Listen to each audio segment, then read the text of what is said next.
Hello and welcome to Weather Snap. It's Friday the 14th of October. I'm Clare Nasir, and joining me to talk through this week's weather and climate headlines, it's Senior Press Officer and Podcast Climate Correspondent, Madge. Grahame, what have we got coming up today? Well, what we're going to be talking about is we're going to be taking a look forwards to COP27 and why the leaves are turning in the area where you live. So do you think they're slow or on time this year, Grahame? That's the question that I want really answered. I think they are more or less on time, but there was some issues in the late summer where trees started to lose their leaves, which led some people to think that the fall was starting early, but it was actually related to water stress. Oh, that's So, been talking to our chums at the Woodland Trust, and there's no real evidence for any significant shift. But we'll come on to talk about why the different weather patterns can introduce different hues into the foliage.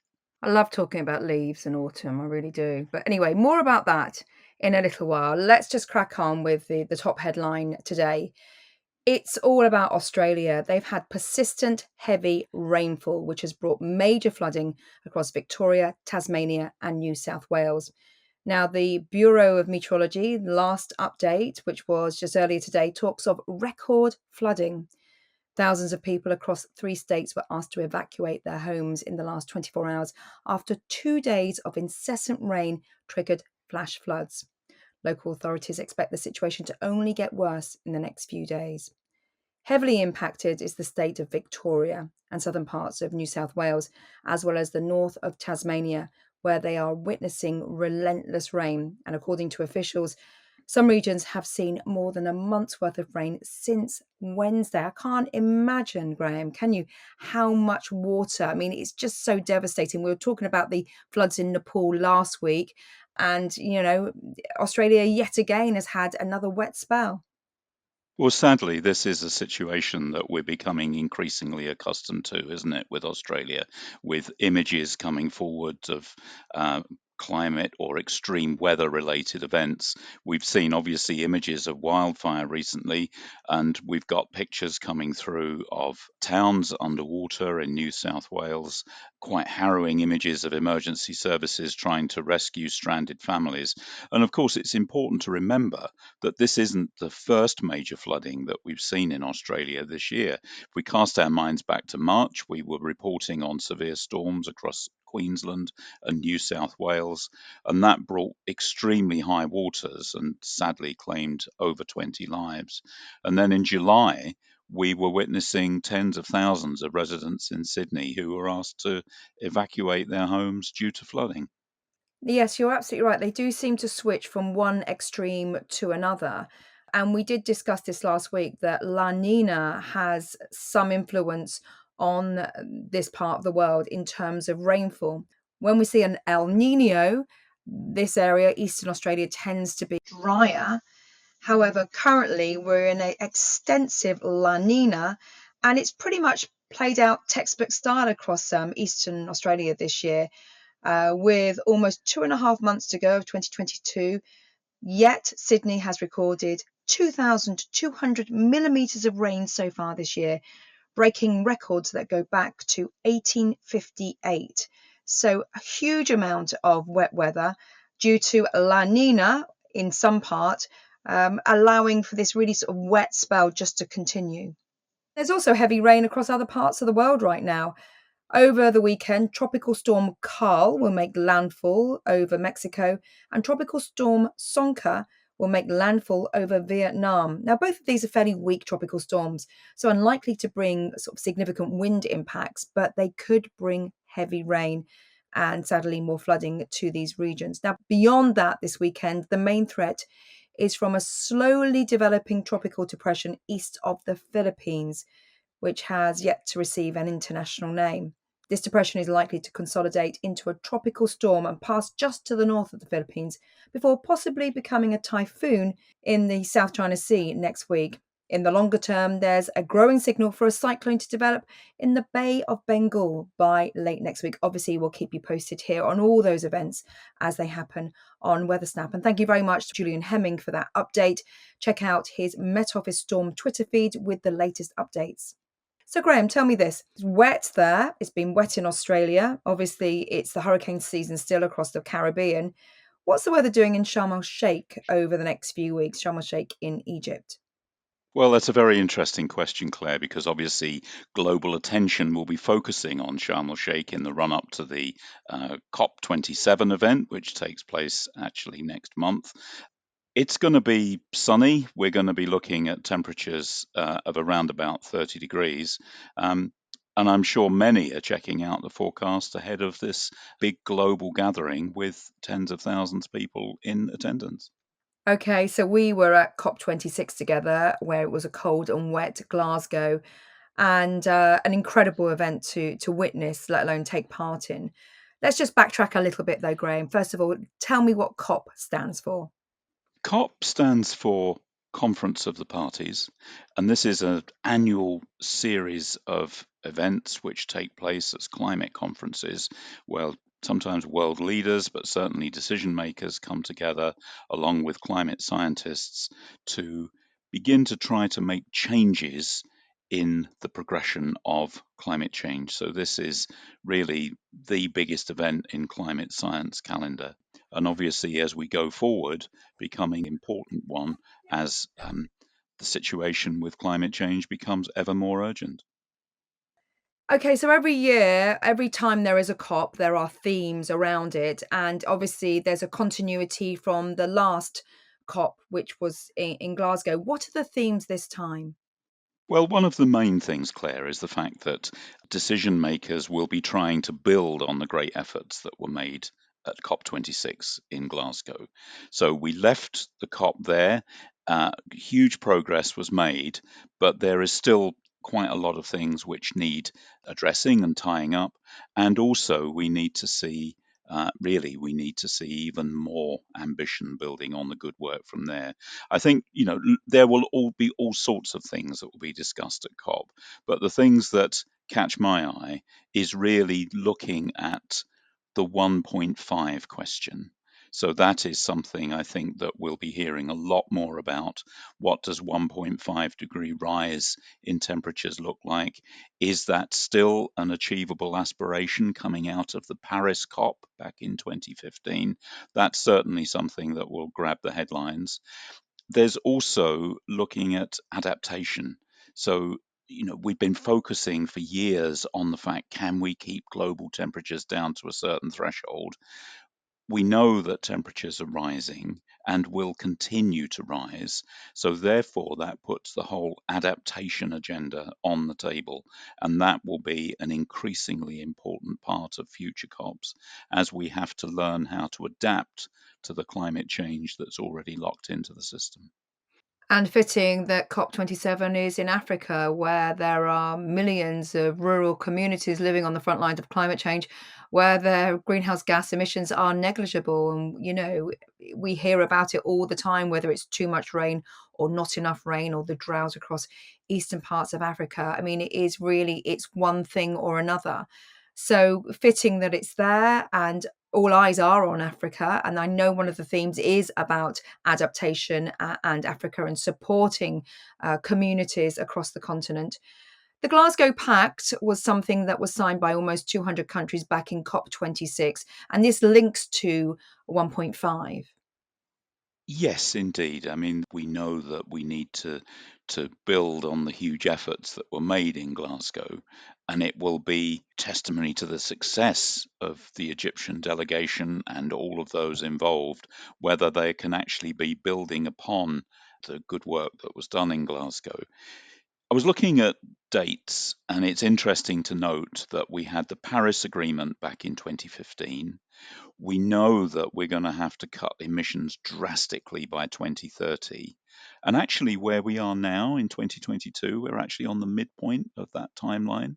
So we don't have long left to reach meaningful negotiations to reach the sort of level of emissions cuts that we're going to need if we are going to avert the worst climate impacts that come with temperatures above 1.5. So it'll be fascinating to see how the decision makers grapple with that challenge now that the clock is ticking ever more loudly. Yes, critical times really as we accelerate towards 2030, and a nod to World Food Day on Sunday, the 16th of October, where again the top line there is eradicating world hunger by 2030. And again, the same issue is that, the amount of people malnourished and hungry in the world is going up year on year at the moment. So just massive efforts, and obviously partnership and collaboration are really key. Okay, before we talk about autumn here in the UK, let's first of all turn our attention to the forecast for the next few days. And whilst those attending COP27 will probably see dry and sunny weather as it has been across these parts for a while, that's Sharm el Sheikh, the weather across the UK has been decidedly frustrating to forecast. I've been calling it changeable, a messy picture, tricky detail to pin down. I mean, it's been quite a hard one to actually get right, particularly if you're presenting, you have 1 minute to 10 to talk about the whole of the UK for the next 2 days. However, someone who does this so well is our very own Alex Deacon, and he's going to add some clarity to the forecast into the weekend.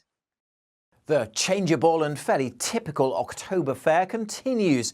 We are going to see Sunday being the drier and the brighter day of the two this weekend, with Saturday basically a mixture of sunshine and showers. Some pretty lively downpours around on Saturday too, particularly over parts of northern England and Scotland's early doors, but they should move away.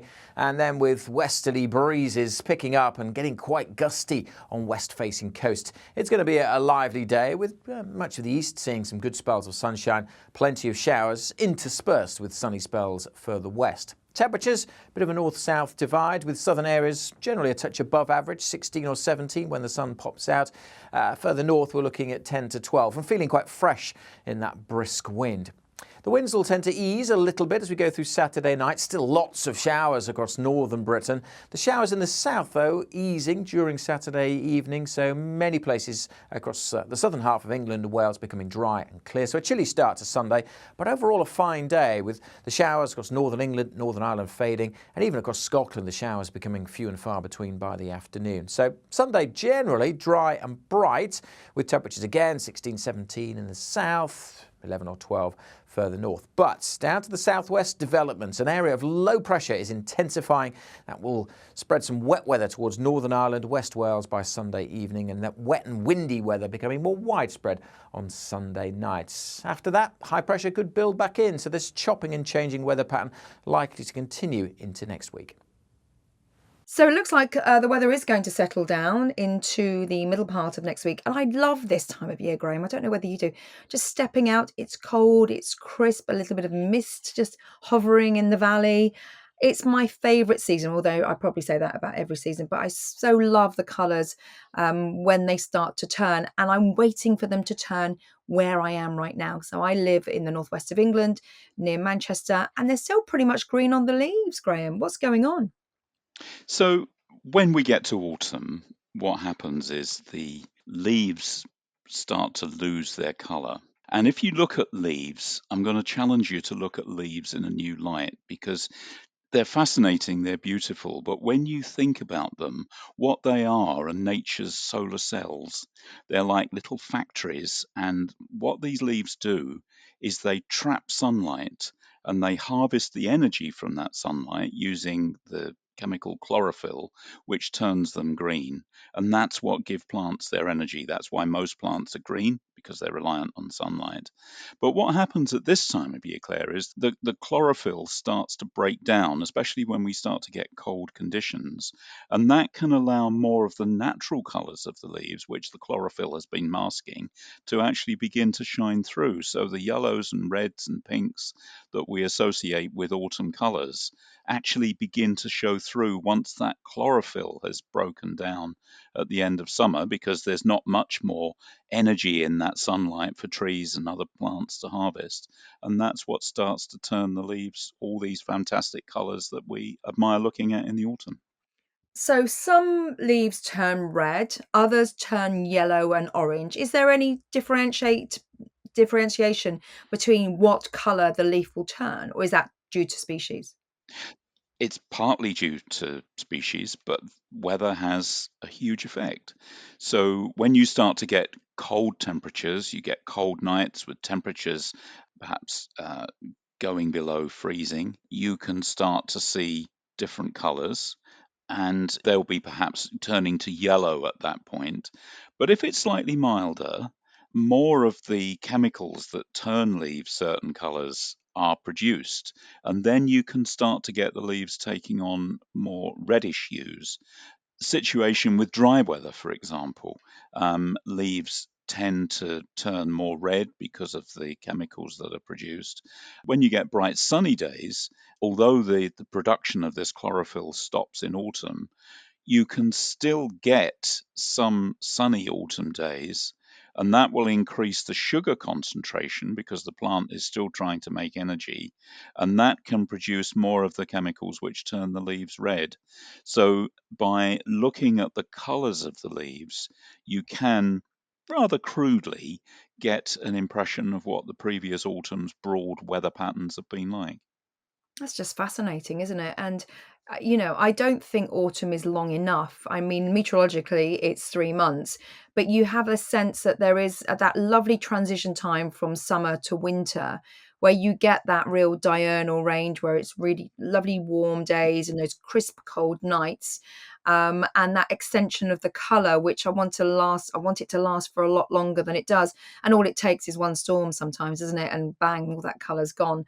But hopefully, with Alex's forecast suggesting we'll see some settling down away from the southwest, we will see that extension of the autumn just for a bit longer, hopefully. And certainly where I am here in North Cheshire, East Cheshire, should I say, it's the leaves are still green, Graham. So I'm yet to see what type of autumn's coming up. But thank you for that explanation. That was really interesting. Just finally, though, we had a very hot and dry summer. Does that have an impact on the length of our sort of autumnal colour? It can have all sorts of effects, but probably the one that people will remember from the intense heat of summer is that trees started to lose their leaves quite early. And some people thought that perhaps that was a sign of autumn arriving early. But our friends at the Woodland Trust, who monitor all of these autumn and spring phenomena in a project called Nature's Calendar, they actually tell me that a lot of the trees were suffering from water stress, which is basically the trees were shedding leaves as a response to the intensity of the dry conditions. And it was really a life saving measure for the trees because they needed to shed the leaves in order to avoid losing even more moisture. And it was actually a survival tactic on behalf of the trees trying to make it through to the next season. Yeah, that's fascinating, isn't it? And so we're probably going to get more hot and dry summers. Maybe our trees will adapt and hang on to their leaves for longer as they sort of accept that that's the way they're going, that's the way the weather's going. Thanks very much for that, Graham. Really interesting. Great talking about autumn and leaves.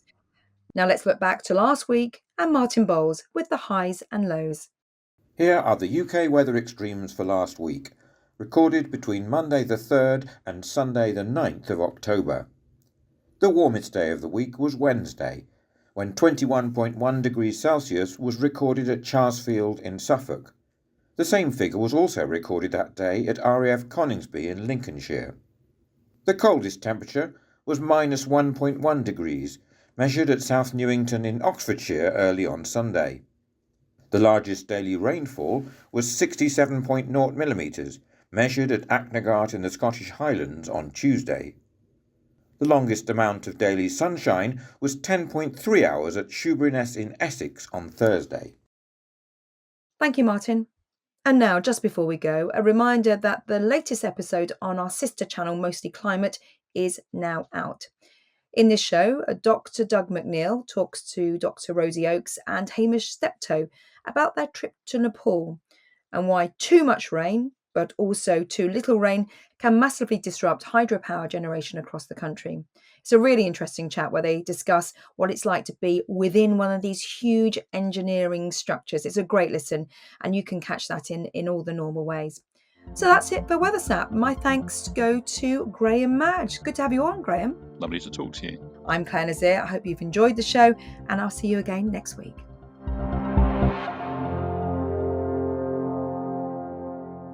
Weather Snap is a podcast by the UK Met Office. For the latest weather conditions where you are, download the Met Office weather app.